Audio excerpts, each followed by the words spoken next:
Alright, listen up everyone. They've announced that the technical regulations are changing for next season. Now there's a risk a lot of our hard work could be undone if we're not careful, so let's figure out how to mitigate this. Drivers, take a look at the developments we have and let us know what you want to invest in protecting. Alright everyone, let's get on top of this.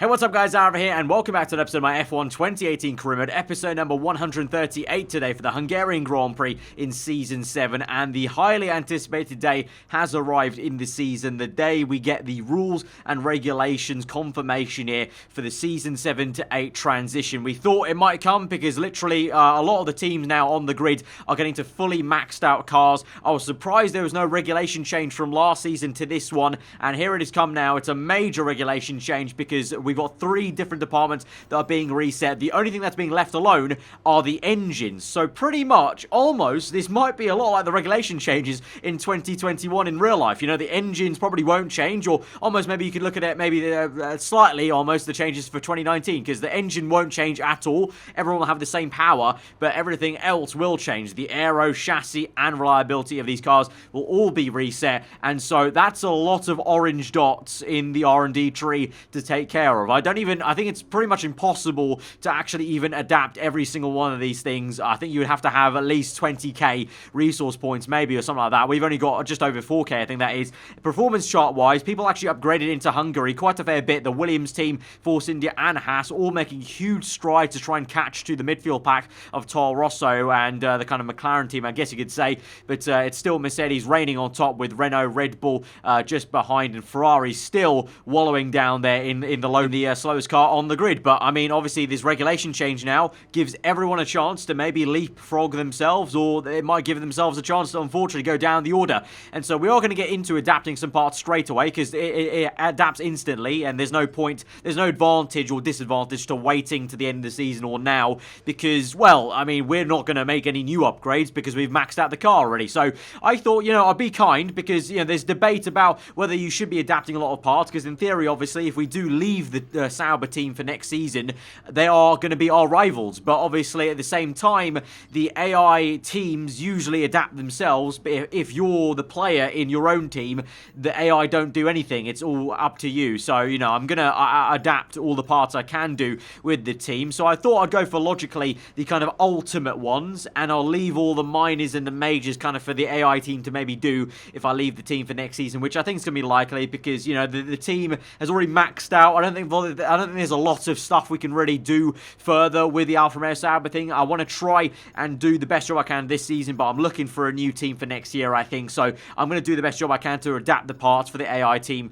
for next year for Season 8. So we're going to purchase a fair few and try and do the best job we can. But obviously, at the end of the day, I don't know what every other team's going to do. You know, there might be teams out there that have saved so many resource points and might be able to adapt a lot, or they might not, because we've seen clearly already a lot of teams are still focusing on this season's performance. So remains to be seen how much of a job we can do going into Season 8. But very exciting stuff now for this regulation change, because that means for next season, things will be really shaken up. I mean, this season, things did shake up a little bit. You know, Mercedes have come out of nowhere to upgrade so fast. You've had Red Bull v Renault v us. You know, Ferrari, the worst car on the grid. But for next season now, this just adds a complete span to the mix, completely throws everyone off their game. And we'll see what happens for Season 8, of course. But we continue on. There's still, you know, a whole half season left of Season 7. Technically, obviously, if this was real life, this would be just before the summer break. So we've got a long way to go in this season, and we're trailing Pierre Gasly by 12 points in the Drivers' Championship. And last episode, our car wasn't looking particularly fast, but we did have a good overall Grand Prix, and so I'm looking forward to this one. Unfortunately, though, one thing I'm not looking forward to is rain once again for the 3rd time in a row in qualifying. I hope this is not a glitchy pattern that there keeps appearing rain in every qualifying session, because this is getting quite annoying, because obviously the last 2 times, we got knocked out in Q1 because of the rain. Thankfully for us this time, I was determined to not get knocked out in Q1. So I did about 5 laps in Q1. You're only going to see the last lap though, and we do get through into Q2, thankfully. But it was a real ball ache having to do about 5 laps in Q1. I'm not used to having to do that many laps in Q1, I can't lie. But it means we're going to Q2 then feeling confident that we can do the job and get up into Q3. Hopefully we set a decent lap time up into P5 and go again for a second consecutive lap in Q2 to try and improve into turn 1. A little bit cautious on the braking, I will admit, but we do gain some time still. So there was time on the table, in some certain acceleration zone, get a little bit quicker into some apexes, just being a bit more committed, really. It's all about kind of commitment in these conditions and trying to suss out where the grip is and how hard and fast you can go through some of these corners. But towards the end of the lap, then I actually lost more time than I found, and so it's the checkered flag. I thought I'll just come in then nice and slowly into the pit lane. We're P5 still, so here's fingers crossed that when we fade to black and come back out, hopefully I still am in P5 or at least somewhere ahead of P10 to get into the top 10 shootout, and thankfully I am in P5, and actually it's my teammate that misses out there. He's knocked out in P12, so it's a fantastic result.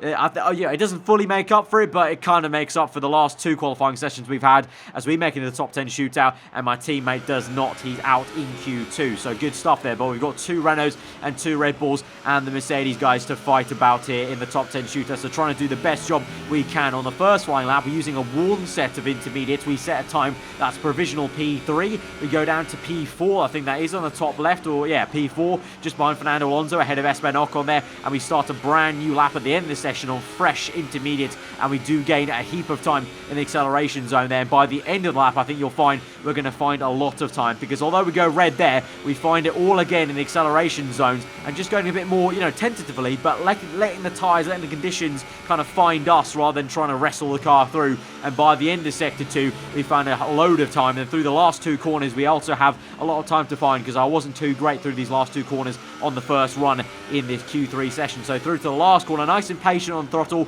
keeping it in 4th gear, up into 5th momentarily, and then trying to get the power down as early as we can. We gain a nice chunk of time across the line. I thought maybe we'd elevate from P4, but no, I found so many tenths, and I still only end up in P4. I say only, that's a fantastic position compared to where we were in previous qualifying sessions, so I will take that. But look at that, the surprise and shock horror here is Daniel Ricciardo in the McLaren. The midfield performance car has got pole position there. The Aussie man is pulled out the bag. Fantastic stuff. GG's to him. Hamilton 2nd place, but P4 for us. Absolutely amazing. Ahead of both Red Bull cars. Looking forward to this one now. We've beaten our teammate. We've not been knocked out in Q1. Feeling good about this. It's going to be sunny skies for the Hungarian Grand Prix on Sunday. So let's go to the grids and see how we do in the Grand Prix. It's always wonderful to come back to the lively Hungaroring. A popular destination this, nice and close to the beautiful city of Budapest, with some exciting racing to boot. Who can forget Michael Schumacher pushing his old teammate Rubens Barrichello up towards the pit wall in 2010, or those great races of 2014 and 2015 as well. We're northeast of Budapest for the race today at the 2.7-mile Hungaroring circuit. 14 corners here, 8 to the right and 6 to the left, on a track where downforce is king and passing is notoriously difficult. Anthony Davidson joins me again for the race today. Let's talk about the engineer. What do you make of their performance so far this season?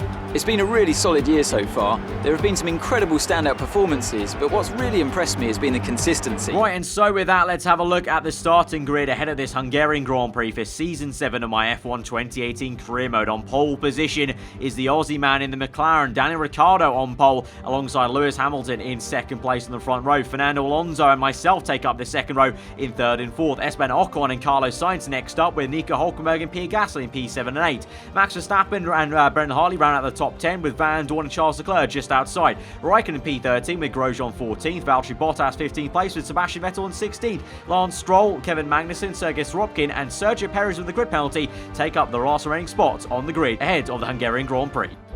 Right, so since yesterday was a washout, the strategy for most people, I assume, will be very simple here. It will be a one-stop for most, from the soft tyre to the mediums, because the tyre well, also, 7 seasons in, the upgrades have come onto most of the cars, and so the soft and medium will be probably the fastest way to go for most people. But unlike last episode, where it was a similar strategy, we are now right to the front, P4. We've got a very good shot at getting to a good position straight away at the beginning of this Grand Prix. So let's hit it, let's get into it as we go to 5 red lights to the Hungarian Grand Prix, and McLaren McLaren on pole position. We're in P4 on the Sauber. Fire lights are out and we're underway. It's a great start actually compared to the Renault of Fernando Alonso there on the left-hand side. But into turn 1, the Toro Rosso shooting past us, and as well the other Renault of Carlos Sainz, and the two Renaults trying to attack Hamilton there. Bit of contact made between the two rivals, Hamilton and Alonso. We get through in the middle of that Renault sandwich unscathed and up into P3 then, to ultimately quite a good start into turn 1 after initially being we're going to get swamped into turn 1 and try and push down the order.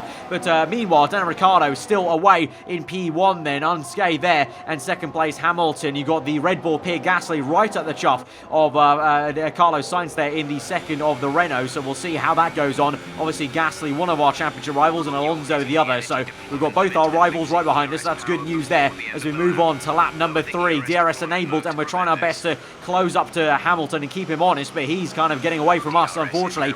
But he is pressurising Ricciardo, and Ricciardo is in a slower car technically, so I'm kind of hoping maybe Ricciardo can be the bottleneck here and kind of push Hamilton back towards us as I kind of look behind me and get a little bit scared from Fernando Alonso getting right up my gearbox. As we now move on to the end of that lap, we have caught up to Hamilton in sector 2. The McLaren was woeful and he has backed us right up there, and so we are now looking quite tasty here. Could we even go for a move for P2, I wonder, through the last corner, try and get the power down as early as we can. But as we've seen, the Mercedes car's improved so much this season and has a monster engine on it these days in Season 7 compared to what I used to have, and has gone for it down the inside. Hamilton with a great dive bomb there on the man who knows a thing or two about dive bombs here at the Hungarian Grand Prix in turn 1, and Ricciardo ultimately can't do much to defend. He slots in behind for P2 in his McLaren, and now he might be susceptible to us as we're going to try and line up this move in sector 2. Our car is very good compared to this McLaren, so let's try and line this up and get away from Alonso behind us there in P4 as we come through the blind left-hander up the crest. Here we go now, going for the move on the outside up the hill. A very unorthodox place to make a pass in real life, but in the game we're going to go for it, find the traction down the inside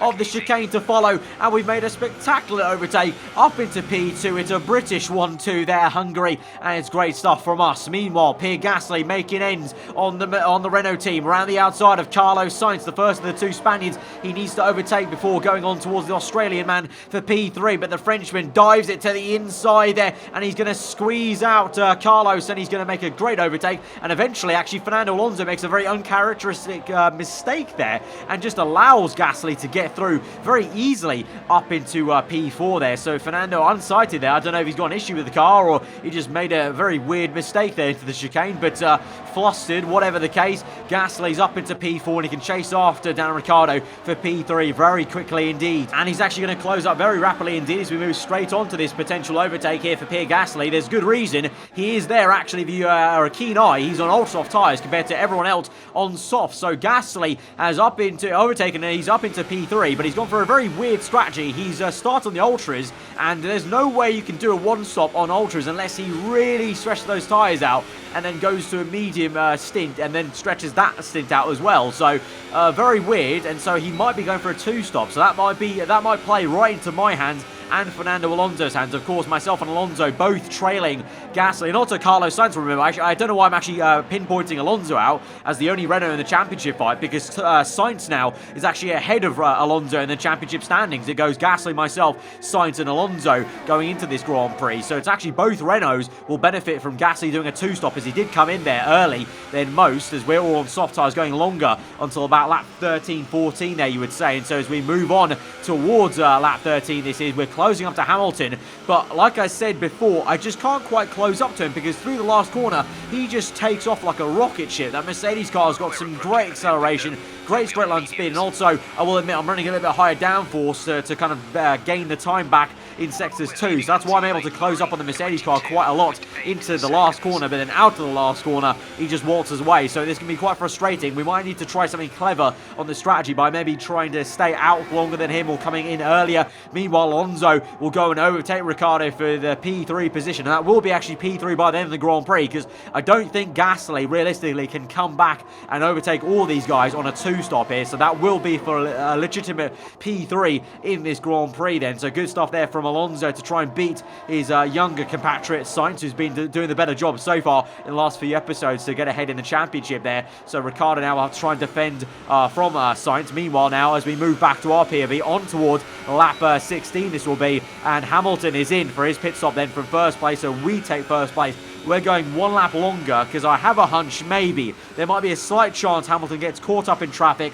I push like a stabbed rat on that in-lap there, and now we just cross our fingers, come down the pit lane, change onto the medium tyres, and we just wait with bated breath to see where on earth Hamilton is, and is this going to be enough to try and challenge him into turn 1 for P1 in this Grand Prix? And I say that because if we have the same story as stint 1, then I think it's going to be very difficult to overtake Hamilton because he just has a bit too much straight line speed for us on the main straight and good acceleration there, so this is maybe our only chance. So here we go then, there Hamilton comes down the main straight. We're just coming out of the pit lane now, and we're going to be side by side, maybe going to have to go over the curb a bit, but we are neck and neck now. It's a drag race to the next left-hander down the hill in sector 1, and we're going to squeeze Hamilton a little bit. Hamilton comes back at us though, locks up a little and sends us wide, and he's still got the better line in P1, but when it come through on the flat-out right-hander there, but he's still there. The proximity error is still there. He pulls alongside us. We bang front left tyres, and so through that left-hander, it's near impossible to usually go 2x2. Somehow we've made it work, and we're up into first place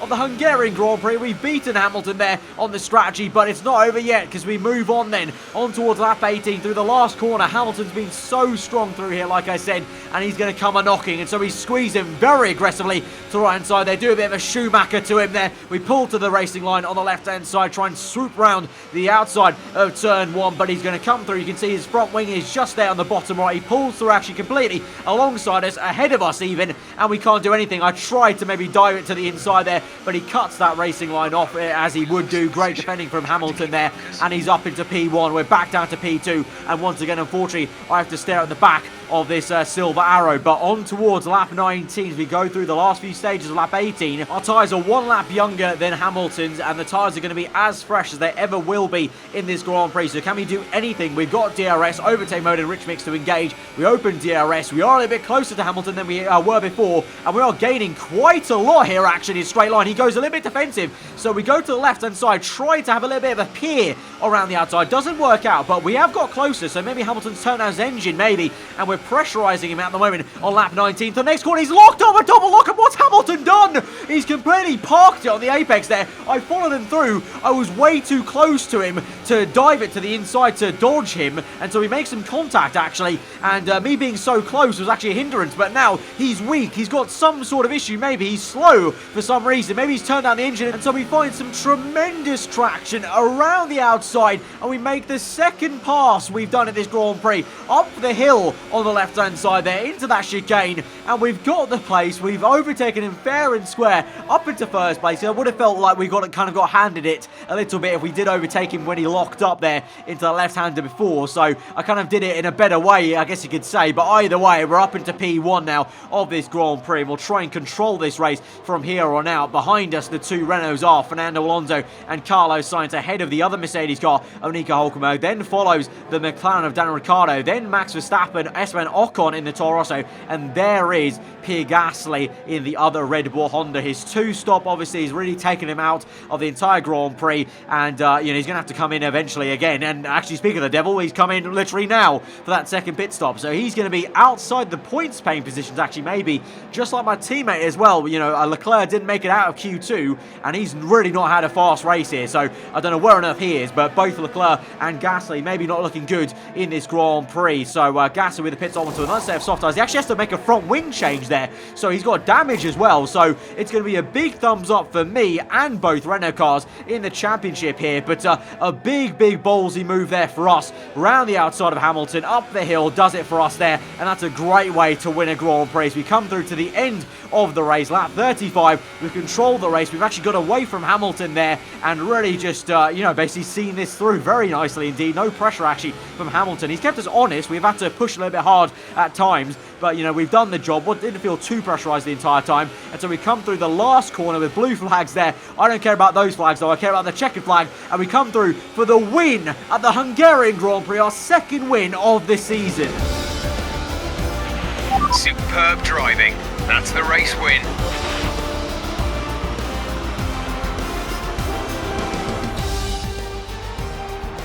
Brilliant stuff from Sauber today. What a superb victory.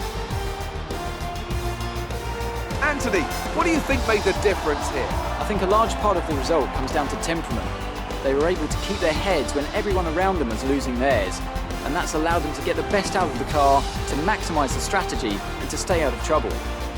So, here they come out now onto the podium after a thrilling Grand Prix. It just goes to show what a strong position the sport is in, that these independent teams can be so competitive. What a superb victory from the Sauber team.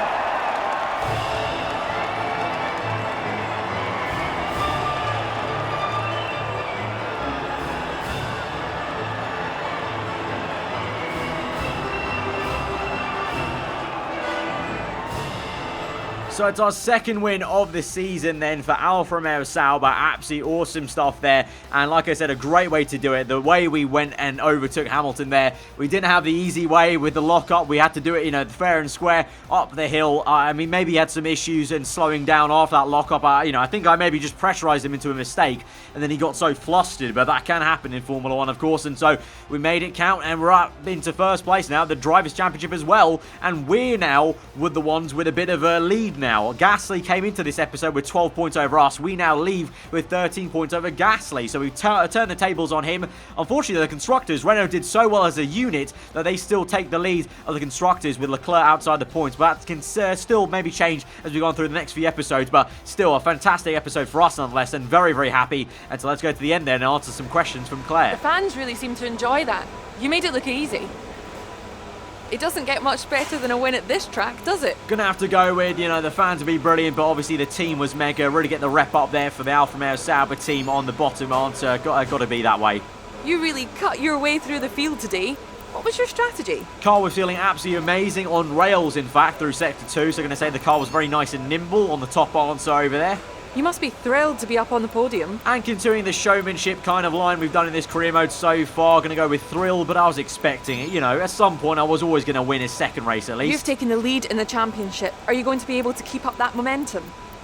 And then, like I always do with taking the championship lead, calm, level-headed. We have a long way to go. We need to be careful in this position. Great. Well, that's everything. So, pretty damn awesome Hungarian Grand Prix. So be sure to smash that like button, guys, if you did enjoy it as well. So at the moment, we're drawing our rivalry with Fernando Alonso, then beating Leclerc. We get an extra 600 resource points for the championship bonus, for the contract bonus. And speaking about the contract, we actually negotiate a brand new contract. Obviously, because I don't need necessarily a lot of resource points because we're not buying any new upgrades.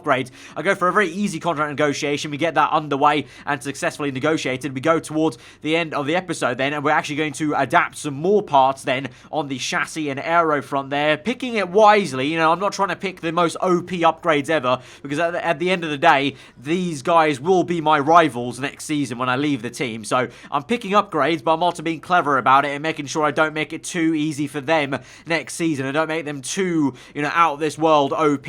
So I'm picking my upgrades wisely with the kind of ends of the trees, the minor upgrades, and leaving the bigger ones for them to do, like the majors in the middle and the beginning and the end of the trees. And so, kind of like a chessboard, got to play it tactically like that for next season. It's a long game here in Formula 1. But guys, like I said, if you did enjoy that episode, be sure to smash that like button. Let me know what you thought in the comments below. If you are new around here, do get subscribed for weekly Formula 1 content. I've been Alfa. Hope you enjoy the rest of your day. I'll see you guys next time. Goodbye.